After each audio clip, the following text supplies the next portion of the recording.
एका तरी मुलाचा मला असा फोन येतो की ताई बायको गेलीये, आज 1.5 महिना झाला येत नाहीये, आज 2 वर्ष झाली येत नाहीये, बाळणपणाला गेली हिची आई पाठवत नाहीये. सगळ्या आयांना असं वाटतं की जावयांनी स्वतंत्रच राहावं, एकटंच राहावं. अपेक्षा फार वाढल्या. जावई एकुलता एक पाहिजे आकाशातनं पडलेला, वरचं नको, पुढचं नको, मागचं नको, खालचं नको. सगळ्यांची अपेक्षा तीच. काय करायचं का आमच्यासारख्या एकुलत्या एक मुलांच्या आई वडिलांनी? कुठं जायचं? सगळ्यांना एकुलता एक कसा काय नवरा चालेल का? आम्ही काय करायचं मग? काय करूया? सगळ्या मुलींच्या आयांना विचार करा. परवा मी वधूवर मेळाव्याला गेले नांदेडला. पोरीनी बायोडेटा सांगितला, मी सॉफ्टवेअर इंजिनियर आहे, मला 65,000 पगार आहे. ज्याला 65,000च्या वर पगार आहे त्यांनीच माझ्याशी संपर्क करावा. मुलगा शक्यतो पुण्यातलाच हवा, 2 BHK फ्लॅट असलाच पाहिजे, सासू सासरे फोटो पुरते चालतील. तिच्या आईला म्हटलं पोरगी फार स्पष्ट बोलते. त्यावेळेला तिला लहानपणापासून मी अगदी स्पष्ट बोलायला शिकवलेलं आहे, बोल्ड बनवली आहे, बोल्ड. म्हटलं ही तुमची सून म्हणाली तर करा विचार. मातृत्व झुगारून द्यायला निघाले त्या कारट्या. काय करू मी? अनाथ बाळात सांभाळते मी आत्ता. 22 बाळ आहेत माझ्याजवळ अनाथ. आणि ही बाळ दत्तक मागायला आयटी क्षेत्रातल्या मुली जास्त येतात. आयटी क्षेत्रातल्या मुलींना स्वतःचं बाळ नको आता. आयटी क्षेत्रातल्या जोडप्यांना आता स्वतःचं मूल नको आता. आयटी क्षेत्रातल्या मुलांना आयतं मूल पाहिजे. आयटी क्षेत्रातले नवरा बायको परवा बाळ मागायला आले होते, बसले. म्हटलं बसा, तरुण दिसताय, बाळ का दत्तक हवंय? नाही नाही म्हणे मला 15 लाखाचं पॅकेज आहे, माझ्या नवऱ्याला 20 लाखाचं पॅकेज आहे, आम्ही दोघांनी बाळ जन्माला घालायचं म्हटलं तर 9 महिने गरोदरपणाचे आणि 6 महिने बाळ सेटल करण्याचे, आमचं 15 महिन्याचं नुकसान होतं मॅडम. बॅकलॉग कसा भरून काढायचा? बॅकलॉग कसा भरून काढायचा? म्हटलं अगं काय सुंदर असतं मातृत्व. अगं बाळ नसतं तेव्हा ते कधी येतं याची आतुरता, बाळ आलेलं आहे पोटात हे कळलं तेव्हा ते कधी बाहेर येतं याची उत्सुकता, आणि ज्या वेळेला ते येणार याची तारीख कळली की मरणाला सामोरं जाण्याची तत्परता. हे मातृत्व आहे बाई, हे मातृत्व आहे. पटतच नाही. Don't be emotional madam, B practical. म्हणलं आता प्रॅक्टिकल होऊन सांगते. हे पोर कुपोषित आहे, याला आईने फेकून दिलंय, याला आईने मरण्यासाठी फेकून दिलेलं आहे. ते पोर मरण्यासाठी फेकून दिलेलं दारात असताना त्याला मी पोटाशी घेऊन सांभाळलंय. मला आई होता येत नाही, मला आजी होता येतं.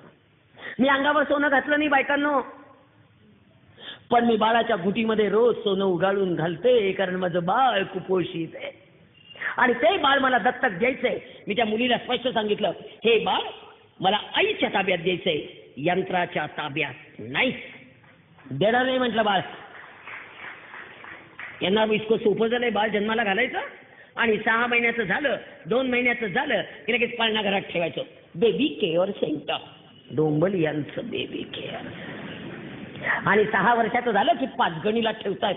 पर्सनॅलिटी डेव्हलपमेंट यांच्या बापाने ठेवली 6 वर्षाच्या बाळाची personality. CBC pattern, CBC pattern आम्ही नाही शिकलो.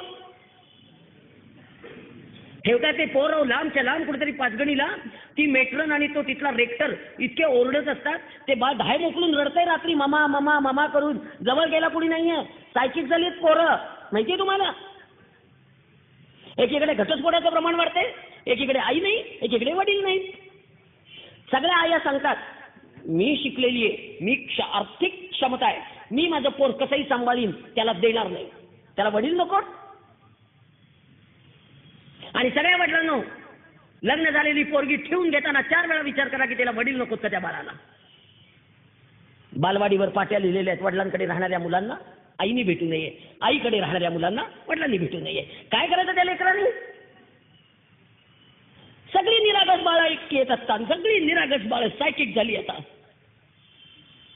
परवा राजेशजी जैन यांची एक छान फिल्म बघितली, पप्पा तुम कहा हो.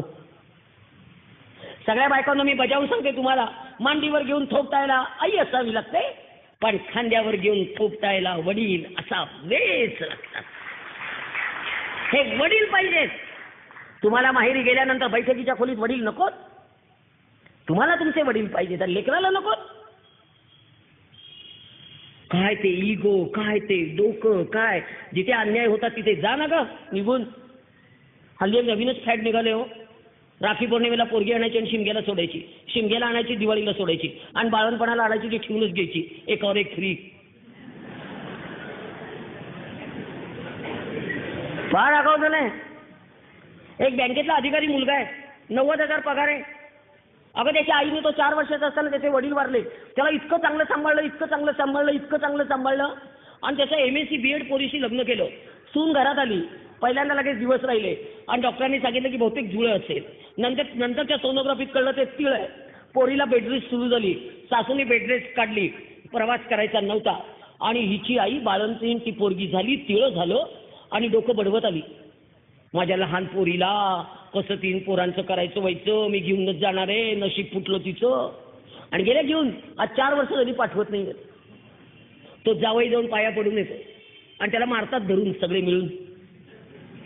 इतका मार खातो, इतका मार खातो, इतका मार खातो, काही करत नाही, पण काही बोलूच शकत नाही. कायदा जेवढे वकील इथे बसले त्यांनी खरं मला सांगा, या कायद्याचं मी काय करतोय. खरंच तुम्ही सांगा, इतकं एक कुटुंब व्यवस्थेला इतके धक्केच नसता, पोरं निरागस वेगळी, काय करावं मला काही कळेना बाबा. एकीकडे वृद्धाश्रमांची संख्या वाढतीये, आणि एकीकडे निरागस पोरं अनाथ आश्रमात. काय करायचं का? मुलींच्या आयांनो जरा विचार करा ग. आता परवा मुलीचे वडील आले, मला म्हणताय विदाऊट किचन घर असेल असाच जावई आम्हाला हवाय. म्हटलं असा जावई विदाऊट किचन घर असेल असा? बर. म्हटलं मग फुटपाथवरचा देऊ का?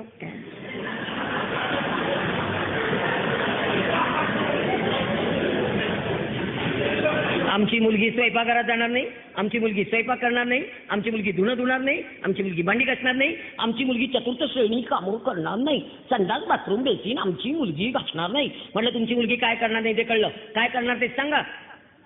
शेवटी मी रागारागाने विचारलं त्या वडिलांना, बाळंतीण ती होणार ना हो का, आमच्या जावयाची जबाबदारी आहे. काहीतरी वेड्यासारखं. आणि सगळ्या मुलींच्या आयांनो थोडंसं भान ठेवा. याच्यामध्ये यांची चूक नाहीये असं मी म्हणत नाहीये. 100 ठिकाणी हे चुकत असतील, पण 1000 ठिकाणी आपण चुकतोय म्हणून बोलायचं. परवा एक बाई आल्या भांडत, तुम्ही पुरुषांना काहीच सांगत नाही. म्हटलं त्यांना सांगणाऱ्या 100 बायका आहेत, पण बायकांना सांगणारं कोणी नाही ना, म्हणून मला सांगावं लागतंय.